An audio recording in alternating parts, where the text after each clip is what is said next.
여러분 요즘 유튜브에서 덤블링하고 춤추는 로봇들을 보며 감탄하시죠? 우리는 지금 보여주기식 기술과 실제 작업지능 사이의 거대한 골짜기, 이런 진짜 피지컬 AI에 집중해야 합니다.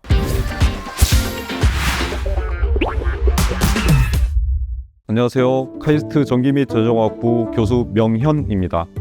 안녕하세요. 저도 명현입니다. 여러분 요즘 유튜브에서 덤블링하고 춤추는 로봇들을 보며 감탄하시죠? 하지만 전문가인 제 눈에는 그 뒤에 숨은 냉혹한 글로벌 패권 전쟁이 보입니다.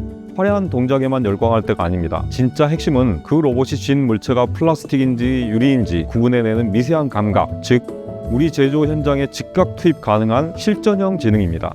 대한민국이 제조 강국을 넘어 로봇 강국이 되려면 이런 진짜 피지컬 AI에 집중해야 합니다.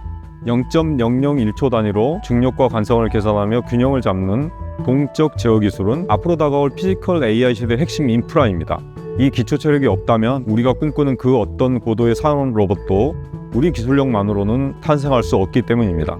오늘 저는 로봇이 단순히 덤블링을 잘하는 것을 넘어 어떻게 대한민국 산업 현장의 복잡한 물성을 극복하고 돈이 되는 기술로 거듭날 수 있는지 설명드리겠습니다. 피지컬 AI는 우리 제조 경쟁력을 지킬 가장 현실적인 무기여야 합니다.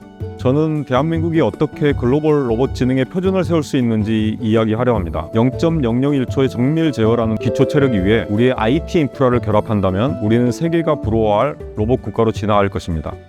현재 자동차 제조 공정의 90%는 이미 자동화되어 있습니다. 하지만 나머지 10%, 즉 내장재를 끼우거나 복잡한 배선을 점검하는 비정형 공정은 여전히 인간의 몫으로 남아있죠. 인공지능이 텍스트는 정복했을지 몰라도 산업적 주도권을 결정지을 이런 물리적인 실무 영역에서는 여전히 거대한 장벽에 부딪혀 있습니다. 맞습니다. 테슬라의 옵티머스 같은 로봇들이 정교한 손을 보여주지만 상당 부분은 여전히 원격 조작에 의존하고 있습니다. 우리는 지금 보여주기식 기술과 실제 작업지능 사이의 거대한 골짜기, 즉 롱테일 문제에 직면해 있습니다. 이 골짜기를 먼저 건너는 쪽이 차세대 산업 패권을 가져갈 것입니다.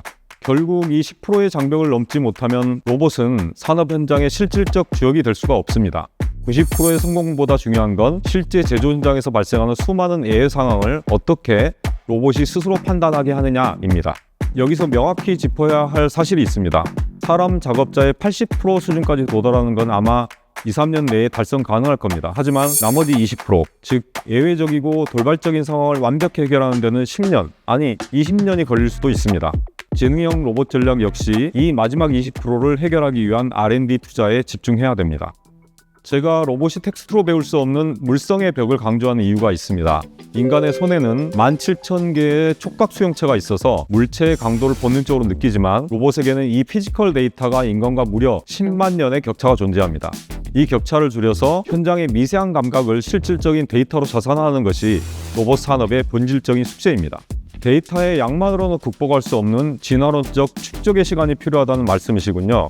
우리의 앞선 IT 기술로 그 학습 시간을 얼마나 단축하느냐가 글로벌 시장의 승부처가 되겠네요.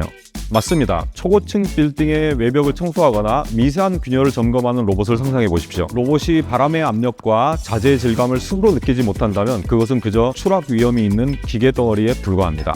진짜 지능은 환경의 물성을 본능적으로 이해하는 것에서 시작되며 이것이 글로벌 시장에 내놓아야 할 실용적 AI의 정수입니다. 저는 지능의 뿌리가 노벨 경제학상 수상자 데니엘 카너먼이 정의한 시스템 1과 시스템 2에 있다고 봅니다. 그는 인간의 사고를 두 가지로 나누었는데 시스템 2가 에너지를 많이 쓰며 논리적으로 계산하는 느린 사고라면 시스템 1은 뜨거운 걸 만졌을 때 무의식적으로 손을 떼는 것처럼 직관적이고 빠른 사고를 말합니다. 인간으로 치면 바로 손해의 지능이 되겠습니다. AI가 로봇에 적용되기 위해서는 시스템 1과 시스템 2가 모두 갖춰져야 한다는 말씀이시군요. 그렇습니다. 사족 보행 로봇이 어두운 지하 공동구에서 아무것도 보이지 않는 상태로 블라인드 보행을 하면서 스스로 발끝의 감각만으로 공간을 이해해 나가는 것. 그게 바로 로봇만의 월드 모델이 되겠습니다. 이런 다양한 환경의 실전 데이터를 확보하는 것이 세계 시장의 기술적 우위를 점할 수 있는 지름길입니다. 하드웨어라는 단단한 그릇이 환경에 즉각 반응하며 신체 지능을 갖추고 그 위에 인간과 같은 고차원적인 지능도 갖추어져야 진정한 지능 로봇이 될 것입니다. 이 거대한 간극을 메꾸기 위해 우리는 5D 로봇 AI로 나가야 합니다. 기존의 3차원 공간 데이터의 시간에 따른 변화, 그리고 물체의 질량과 마찰력을 포함한 물성 정보를 통합해서 학습하는 그런 모델입니다. 로봇이 단순히 보는 것을 넘어서 가상 세계에서 물리적 상호작용을 수억 번 경험하며 실제 현장 도입 시 발생하는 비용과 시간의 리스크를 혁신적으로 줄이는 과정입니다. 하지만 가상 공간에서의 학습이 완벽할 수는 없습니다. 현실로 데이터를 이식할 때 반드시 발생하는 오차, 즉 심 투 리얼 갭, 이것이 글로벌 시장을 선점하려는 우리 기술의 가장 큰 장벽입니다.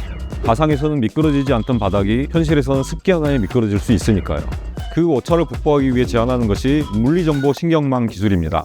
인공지능이 물리 법칙을 단순한 지식으로 외우는 게 아니라 학습 알고리즘 자체의 중력이나 관성 같은 물리 법칙을 녹여내서 스스로 체득하게 만드는 것이 핵심입니다.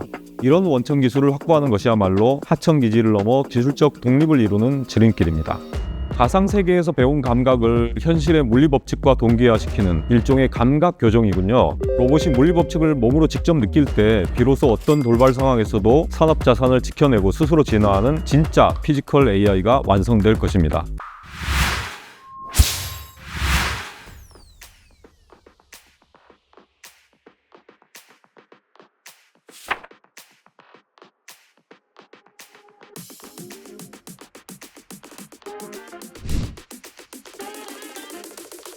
로봇은 이제 화려한 동작의 환상을 넘어 현장의 예외 상황인 롱테일을 정복하며 실질적인 산업 경쟁력을 완성하는 실리적 도구로 진화하고 있습니다. 하지만 그 과정이 10년, 20년 이상 걸릴 수 있는 치열한 패권 전쟁임을 잊지 말아야 합니다. 80%의 기술적 성과 뒤에 숨은 20%의 불확실성을 먼저 통제하는 쪽이 미래 시장의 표준을 쥐게 될 것입니다. 현장의 장벽을 냉정하게 인정하고 신뢰에 기반한 기술적 파수꾼을 선택하시겠습니까? 아니면 기술의 임계점을 돌파해 우리 산업의 영토를 넓혀줄 지능형 파트너를 선택하시겠습니까? 여러분은 어떻게 생각하시나요?